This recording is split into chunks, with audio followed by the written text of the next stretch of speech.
Damn technical difficulties.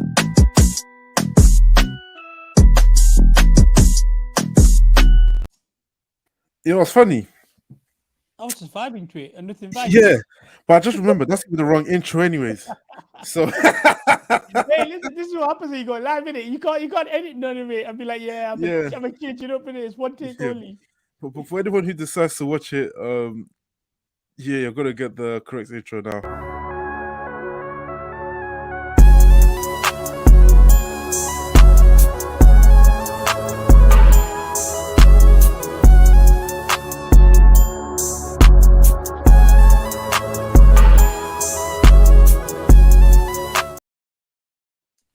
Yes, hello people, welcome back to the Out of Bounds podcast. We are back with another episode, and I am here with special no, co-host I'll Abbas. take a guess. I'll take a guess. No, that's a guest, co-host Abbas. How we doing? I'm good, man. How are you? Oh, Can't complain. nah, I can't complain. I can Nah, it's complain. life in it. But Nah, we're gonna talk about it, but it is what it is at the end yeah, of the we'll day. get into it. So obviously, the apologies for the technical difficulties at the beginning of the intro, but I do not care because we've hit a new low as Chelsea fans. I think so. Obviously, for the people, Liverpool Chelsea yesterday in the Carabao Cup final, and it was one of the not worst performance, but it was one of the worst defeats I've come across in Chelsea's history. And obviously, when we lost to United back in was it November, or whenever it was, or December, basically December. last year, I think all the good vibes because obviously Chelsea was shit before the United game, but I feel like I still felt like there was good vibes within the club in it. But then when we lost that game, I thought all the good vibes were gone. You could start seeing Punch a bit tense and all sorts. Like, I think players started to lose belief. And I thought that's the lowest that Chelsea were going to be this season. But lo and behold, Chelsea found a way to reach a new low, which was yesterday. And it was just such an embarrassing defeat. So before I continue further, I'm just going to ask you, what was your take on the game overall? Do you know what? Look, at the start of the game, no, let's not even go to that. Let's say that a couple of days ago, everyone would have said Liverpool were favourites. Starting 11 comes out, I'm like, yo, we got a shot at this. Like, legit, our team is better. For the first 90 minutes, yeah, I'm not going to blame Poch because we didn't put the ball in the back of the net. Like, there's only so much he can do. If you don't put the ball in the back of the net, you can't blame him, right? So I'm not going to blame him. But the extra time, like, if I'm hearing what the quotes are saying, like, oh, we played for penalties and stuff like that, yo, that's on the manager because that's a stinking mentality to be in, just in Horrible. general. You can't be like, yo, let me take this game to penalties, knowing that we've lost two cup finals to Liverpool on penalties. Like, Yep. so it makes no logical sense to do that. And then obviously, don't get me wrong, they put kids on, but I always say this: there's certain when you make certain substitutions, there's certain that will come with pressure, certain without. Our substitutions are obviously going to be, oh, these guys have a bit more pressure on them because they've got money behind their signings, whereas the Liverpool ones are look, go ahead, do what you can do. At the end of the day, the narrative's already going to be painted that Chelsea beat a Liverpool team where Chelsea had all the £1 million, £100 million players, etc. But Liverpool had kids.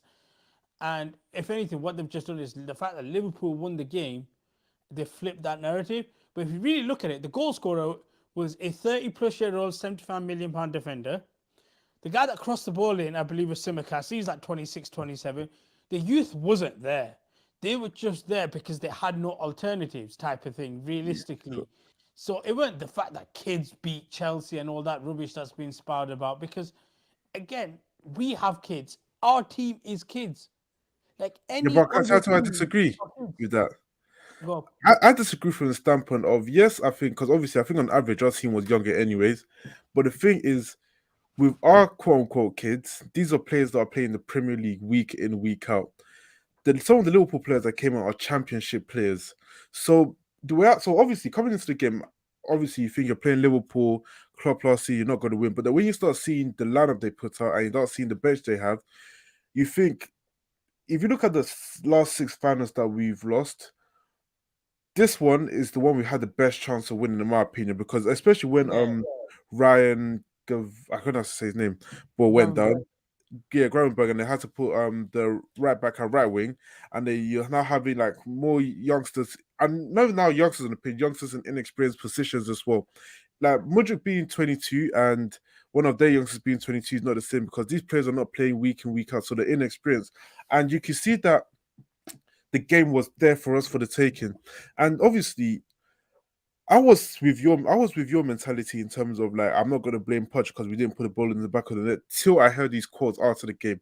And that just made me seem like the mentality throughout the whole club just stinks because I think finishing is a skill, but there's a mentality to come with like we're gonna finish and we're gonna keep going time and time again. And we're going to get this over the line. And obviously I think Van Dijk played brilliantly. But then you put some of those chances away. Like the Gallagher chance, for example, that's a process for Poch because there's no reason for Gallagher to still be playing with a team that we built. Obviously, I understand with the whole injuries, but then you can see your thing, or you put Palmer in the 10, or you put And Kunku. Cuke in the 10, even though Palmer did miss his chance. So I said the mentality. I figured it out. The mentality stinks, and I think Poch is very much to blame for that because you see his quotes when you see the way Poch spoke at the beginning of the season compared to now. Beginning of the season, he's talking about, "Oh, we're Chelsea. We're here to win. Failure is not an option." Blah blah blah. And now he's here talking about, "Oh, boy, see the club team club took over.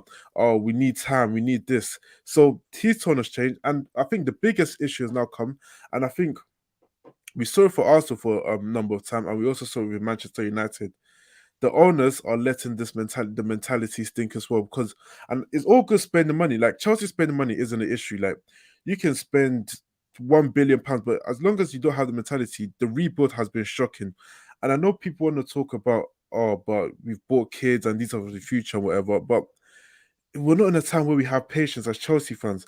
You need experience that will help grow these kids, and a lot of What, them just look clueless on the pitch. but this is the thing. What you need then is this is where like look, I love I love the majority of the players we got. I genuinely think that they are talented players. 100%. But but the issue became is if this was apparently the rumor that went into the summer market this last year was that we're not signing anyone over the age of 25, that's the wrong thing. Now, I'll say this: it's a growing experience. Unfortunately, this I say this to a lot of people, and I'm a victim of myself. Where obviously I want Chelsea to win, I want Chelsea to be back to where they were, but we have to realize we're at a new Chelsea, and it's going to be trial and error for a little bit. I think the first time they tried it, they signed a few older players. The second time they tried it was nobody under the age of 25, and that can be shown by our average age of squad every week on week. Where I think the oldest two players existing are Nkunku and Raheem Sterling, not including Silva because he's basically done. So the ownership is also taking a model. And like the final thing, unfortunately, is that whereas before you could purchase and get your way to the top, now because you have a Man City there, I always say this now, same with Newcastle, same with any other club, you cannot buy your way to the top anymore because the top differential is so big being Manchester City that you have to take years to get up to that level. Back in the day when Roman took over, the difference was not as significant. You could go out there, and remember, there was no financial fair play, and you could splash 200 million. And it was like 200 million then was like a billion that it is now. And you would be able to win your way to the top, which is what we did. Right now, even if you splash the money we've done, you still have to take so much time to build that up because there is about 3 to 4, not even 3 to 4, I would say, yeah, 3 to 4 game changing players, and they're off limits, being Haaland, Kevin De Bruyne, Mo Salah to a point. I'll give Mo Salah and Kylian Mbappe. They're the four unattainable players, but they're the only four players in football that really can swing everything for you. And Yeah, until you do that, until you get them, and you can't really do much else. So like I understand it. I just think I get you mentality though. I think Poch's yeah. mentality is soft for the club, but we're also in a trial and error period that could continue at least for another year. I'd say. Yeah, so okay, so I do agree in the part in terms of like when you talk about the rebuild. I think, okay, obviously rebuilds will always take time. It's not a thing. Whereas in, And when you mentioned like the juggernaut at Man City have been dominating for years. Even Liverpool that have been very good for how many years? They've only been able to win one Premier. You can see how Yeah, long it took Arsenal. My issue with the rebuild is because when I talk about rebuild, for the rebuild to be completed is us winning the Premier League. If you get where I'm coming from, yeah. I don't think we need to be this bad to have a No, no, you're rebuild right. I'll give you because that. There should yeah, be no reason why a Brentford is above us. Brighton with this stinky defensive record above us. yeah, Newcastle, I understand what you mean. Like there should be league positions where we are higher. Like that's inexcusable. I hear that completely. So I'm with you on that. Yeah. yeah. So, and as I said, it's one of those things that I start to wonder, like in terms of because where can Chelsea go from here? Because realistically, we're not going to go and spend another £1 billion. And again, the thing is, we've given a lot of these players, whether they're good or whether they're bad, you've given them 8 years contracts. I was saying, if you look at someone like Enzo, for example, and Enzo's my biggest case study for Pochettino, because I've seen a lot of people. You can say Mudryk is crap, you can say Noni Madueke is crap, you can say Palmer doesn't perform in the big games. Enzo is one of the most talented midfielders in the world right now. Even in a struggling side last season, this guy was balling. The first half, the half of this season, he was balling. I think, but recently, I feel like he's been struggling and he's been misused. And it's a thing where it's in, now you tell Enzo when he was then balling and he's still losing games. What is the motivation for him to keep putting in those 9 out of 10 performances? What is the motivation for like Cowell, for example? He's there playing left back.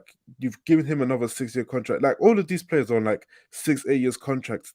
They're comfortable, and that's why I said I think the biggest issue, which is sad because they haven't even been here for 2 years, but I think the board needs to start looking at themselves. And Do you again, know I'm what not it going to is? say Poch is a bad manager, but and again, I'm not going to be doing Poch in or Poch out to at least the end of the season because I don't think if we sack him now anything changes. But at the same time, I think the job he's done so far is embarrassing. But it's a thing where it's in. I do think the board enables him to come out with these comments. Like the fear factor in Chelsea's gone because Yeah, even yeah. before Todd Bowley came in, Like you can't you yeah, if but then if you look at Chelsea, why would you be scared of that Chelsea? It's basically like like let's say for example, no, yeah, but us even guys for we go can play I say football. something? If we're But playing against teenagers, why are we gonna be scared? That's what a lot of these guys are. yeah, and but then and my point is that so for example, if Roma was in charge, because even before Roman left, we still haven't competed for the league in 4 odd years, but we're still making Champions Leagues and whatever. And you can see when Tuchel came in, you can see the mentality that he had. If Roma was still in charge, we will not be winning the Premier League. But I don't think Poch comes out and says half the things he comes out and say, and that's what I mean. Like the fear factor from above is no longer there. I think recruitment probably needs to have a look at themselves in terms of like the players we do go on and sign because, as you said, there Mm. isn't much talent left in football anyway. I don't think. I think obviously you talk about where you used to have your Messi's, Gareth Bale, blah blah. Now you've got Bukayo Saka, Martinelli, and Reece Nelson and all them players, but you can still find players that have got leadership qualities that because we had that in Jorginho and we let him go. Um, who else did we have? Like, I think Kante was a leader by example. You've let him go, and just many other players. So, I said it'll be interesting to see where Chelsea do go from. I don't know where we go from here. I do think Dark Times is really ahead, but it's sad. It is really really sad to see how far we've fallen as a club. So Yeah, I don't know what happened. It just dug me out. yeah, that's fine. But as I said, it is really sad to see how far we've fallen from the club, and I don't know it can be fixed anytime soon. It's just pain. Like obviously, in hindsight, you can with a lot of people, including me, we can talk about the Carabao Cup, and there's nothing. The trophy doesn't mean much in the grand state. Like if we won the trophy, it doesn't make our season like success, anyways. But it's just one of the things of you've lost 5 finals in a row at Wembley. Just break the curse to know that you know what if you get because and now I think even the mentality fans are starting to settle because even now fans are saying we don't even want to be in the final for the FA Cup. Like, because what's the point? We're just gonna go there and just embarrass ourselves again. So, No, as I said, this is dark what I times. say. Like, no, but this is what I say sometimes. Like, look, it's all right to change uh, your expectations for a club for a while. Like for a while, you might have to change it, and if you do, you do. Like Never. that old Chelsea is gone. Like it is gone. It is. You are not averaging one trophy a season type of thing anymore. So it's okay to change your expectations. What I mean by not completely look at Chelsea and be like, oh, we are not competitive. We're not anything of value, but it's just understanding that okay, it might actually be 2 years without Champions League football. It might be Europa League type of thing, and it stinks. But right now, when you look at it, again, as I said before, we've got 21-year-olds, 20-year-olds, 22-year-olds on the pitch for the majority of the game, and a lot of them haven't achieved anything. So Yep. that's my only thing with that. And like, if you're going to achieve with Chelsea, Pochettino, no offense, he's probably not going to be the man to do it with. Like he will have a softer mentality because Good he's a soft riddance. coach. I think Poch is a soft coach. I've always said that. Yeah. When any manager that comes from Tottenham and his success is finishing second and getting to a Champions League final, but never actually winning anything, is a soft manager. Yep. If it goes, good riddance. If he doesn't, I mean, as I said, I'll make a decisive decision at the end of the season whether I want him in or out because it's a thing. Whereas in, we've got nothing to play for anymore. So I don't we'll think see. I would say this. I don't want him in if we finish very poorly in the Prem. Like Well, if that's a we guaranteed. That looks no, like a my guarantee. point being is if we're not in that top six at the end of the season, I don't need him in. Like there's no need, there's no way you cannot be in the top six. And True. then it's just like wherever you finish, you finish. It's like when Man United finished second. Like they'll say they finished second. Obviously, they were so far from first. If we finish sixth, we're going to still be so far away from top four in terms of the points. But it's just a league position. Like right now, we're 11th with the game in hand. Like if you can't get better than 10th, like Yeah. that one Yeah. stinks. I don't know. We'll see. But moving over to much more entertaining things up until Hey, not for you guys. For Verstappen me, it's wins the race. Until Verstappen wins.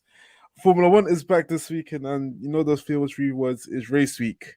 Um, how you feel about the Formula One season this year? Is this something you're looking forward to? Do you not do you know care? what? If I'm being real, yeah, it's always going to be something that I'll watch. I will always watch. But it's one of the things that unless someone really can do something, like last year, how many? There was I think 21 races. 24. Ferrari won one. The rest Yeah, were won by Red Bull. yeah, Honestly, I kind of expect similar. Maybe I don't expect Red Bull to win as many as they did. I think anyway, because I just think surely yeah, someone else is gonna have to. But then what will happen is the realization will hit about six races into it, where it's Max probably winning five and Checo winning one. That okay, it's gonna be as dominant. But I think yeah, it'll be interesting because you want to see what's gonna happen between two certain teams, and I'll probably look at Ferrari and Mercedes because obviously Lewis is leaving for Ferrari. Carlos Sainz, what type of yes, motivation is he gonna have going into this season, yes, type of thing? Because his seat's not there anymore, and it's yeah, mad because it's like imagine you're going to your job, but you know at the end of that year, like come April yeah. time or whenever, you're sacked from that job. You can't be asked, but you kind of have to be asked to show that I can still be this good of a driver for another top team. And I think the sad thing for Carlos Sainz is if you're just going off the standards of last season, if he doesn't get the Mercedes seat, he could find himself on one of the back market cars because he won't get the seat at Red Bull. He obviously discussed Mercedes. Ferrari's already full. He's not going to get a seat at McLaren. And No, even the next, he won't get a seat at Aston Martin because Fernando Alonso's still there. And for some reason, Lance Stroll has a lifetime contract. And then he won't get, then I doubt he'll get the seat at Alpine because he's still got the two French drivers at Alpine. So then you're now looking at Williams, Haas, Alfa Romero, which they've changed the name to something else. I can't remember what it was. But yeah, so it's a thing where it's in it's low key that Mercedes things are nothing, or he goes back to the back of the grid, which it will be a fall from grace for him. And I do think he's way too talented to be in one of those. No, Like really but and truly, I do think the seat that he would suit, I think he should go for. Well, if they were smart, is the Aston Martin seat and get rid of Lance Stroll. But the that's thing never is, happened. yeah, but that would I think would be the perfect situation Bro, for him. this is the thing. Like we say about Fernando Alonso, right? I don't know how long his contract is, um, but if Aston Martin do what they did last year, where like, obviously they started mad strong, you were like, "Yo, Aston Martin are gonna do something crazy," and then I think they finished fourth in the standings. Um, If does it fifth go with behind, so it was Red Bull, Ferrari, Mercedes, McLaren. Then yeah, if it's similar to that, again, the only thing that saves Fernando Alonso is the fact that it's Fernando Alonso and you want a reputable name. But but I wouldn't be surprised with Carlos Sainz there. The alternative, like you said, is he gets a big money paycheck and goes to one of the lower teams, just like how Valtteri was at Alfa Romeo before obviously they changed the name. And you just do what you can do. If you get into the top 10 on in a qualifying, it's like, yo, congratulations type of thing. mm, Otherwise, you just chase the bag. Like yeah, you've peaked in terms of racing for Ferrari. You've won Grand Prix, but yeah, you won last. He genuinely was the only guy that won last year, I believe, yeah, um, outside of the Red Bulls. So yeah. yeah, like you've kind of peaked. No, and I do agree with you. Just that Yeah, it's don't get me just wrong, it's sad. big. It's Yeah, like it's a bit sad because I do think he's better than being in the back marker car and like it's like when you're in the Premier League and you're playing. Let's say you're playing for like an Arsenal, for example, and then yeah, your contract comes up, and they're like, "Nah, we want to sign another player." But you're like, you're 31, and then someone like I don't know, Nottingham Forest come to you, and they're like, "Yo, we will pay you triple your money." Yeah, you're yeah, like, "Okay, right, I'm gonna take it. I'm not happy, yeah, but I will take it." But yeah, other than that, like, I want to see what McLaren do because they started off really poor last year, came on strong towards the back end. yeah.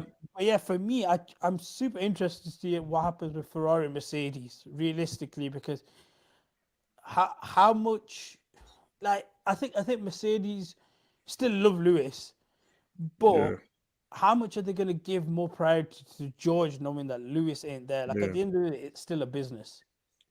Because and again, like I think Lewis is such a demanding driver, and I think he will still expect so much because he would have had another year wasted. But then, is a thing where is in I don't know how the people Mercedes are. 'Cause I don't know any of them personally, but it's a thing will they still be motivated to give all their all for Lewis? No, because really and truly, I think he was offered a 1 year contract and he Yeah, wasn't given the ambassador role. So it does look like they're not even fully committed to Lewis, anyways. And then now you're knowing that he's leaving in 20 after this season as well. I feel what you said, but do you think like any of those teams were able to give a challenge? Because one thing they did say is Red Bull doesn't. I don't think Red Bull needs to be as dominant as they were last season to win as many races. Because if you if you're winning races about odd seconds every single race, and you start winning races by 10 seconds because everyone has closed the gap, you still win the race, kind yeah. of thing. So and Verstappen is talking about in the thing the car is doing everything I wanted to and all that kind of stuff, and that's scary for the rest of the thing. Whereas in are people just praying like let's just get to 2026 where the regulations change? I think so. I I think hope what not. will happen is, look, you still. It's like every team has certain expectations. Like for example, you look at Williams. They're like, okay, we know Yeah, where we really need to be. We can get up somewhere. We're happy, type of thing. Just don't be at the back of the paddock. We look mm, at Red Bull. They're so far ahead. Like they are like Man City right now in the Premier League. Like you may be able to catch them on a race type of thing. They might slow down this year, but it's unlikely. But the real thing is they're so far ahead in terms of the structure, the car, even the drivers, that yeah, really and truly you don't. I always say this: you don't want to waste your time against them. Um, because there's no point. Like you're just gonna burn out yeah, your car, your tires.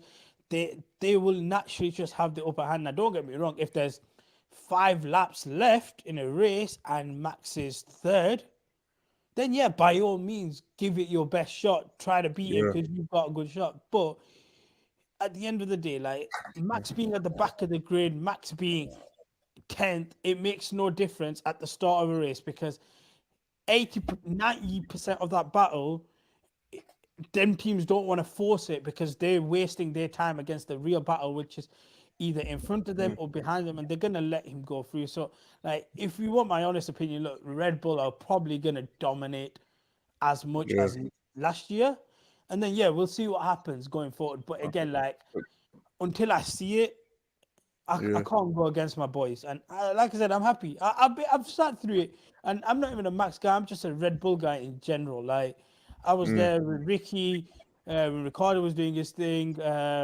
I was there Seb at the start. So yeah, like look, if Max moves on, I still believe. Obviously, he'll never will do that because that's Christian Horner's boy. But if yeah. he ever did move on, I still would expect that next driver that they got to be able to replicate some form of success as Max because that car is significantly good. But obviously, Yeah. Max being Max who he is, he's so sick. But yeah, The realistically now, 2026 is around the corner, anyways. But so just lastly, but if you are gonna pick a team that you think could give Red Bull the best challenge, which team would you pick? probably still say Ferrari. Like Yeah, realistically, they seem like Mercedes always. It's been like that for the past 2 years now. When you look at Mercedes, like no matter what they do in the off season, when it comes to testing, there's always a complaint about the car. I still remember that porpoising car. You can legit see yeah, Hamilton that and was were just disgusting. bouncing. That was nasty. Yeah, Obviously, last year didn't hit as well. So you probably still say Ferrari, I'll go but with McLaren. do you know what? McLaren's that McLaren's more of a growing team. Like they're there, but they're not there. Like they will be competitive in certain elements. Maybe in a 1 lap qualifier, they'll be competitive. Uh, they'll be able to get overtakes and stuff like that. But over a full season, I don't see them being enough to finish second. And when I say competitive, I'm saying just finishing second. Like I don't actually believe from a points tally in the constructors, for example, that anybody can really be close. Because don't get me wrong, Max will win the Grand Prix. Uh, Perez will be the one that will drop the team down, but because Max wins the Grand Prix, the points accumulated by that versus a second and third, you basically Yeah, have to get your team to finish second and third, and that's just not going to be likely in my eyes. well, fair enough. We'll see what happens in the Bahrain Grand Prix this weekend. But But, that is but, how we. That but is. I'll say this, yeah, if it happens where the unlikely is that somehow Red Bull are proper challenged, like it would genuinely surprise me, but I'd be interested in it. Like I'm open for it, but I can't have them lose. Yeah. Now Mercedes all the way until next year when it's Ferrari all the way. But that See, is all we do have see, time see for what it is. Yeah? today. I follow a team, Uh, yeah. I follow a team. You guys are like fans where like people in America where the fans are players, yeah. yeah, Like LeBron moved to yeah. Miami, I'm gonna move with him. He moved to Cleveland, I'm gonna move with him. He moved to LA, I'm gonna move with him. That's what F1 I'm fans are. sorry, That's the same as George Russell can't be my George Russell can't be my number one driver. I'm sorry, I can't support that. Okay, I But like him. I've got I a just can't question for support you, single yeah. fan. Just quickly then. You know when Lewis moves over to Ferrari, who's the number one?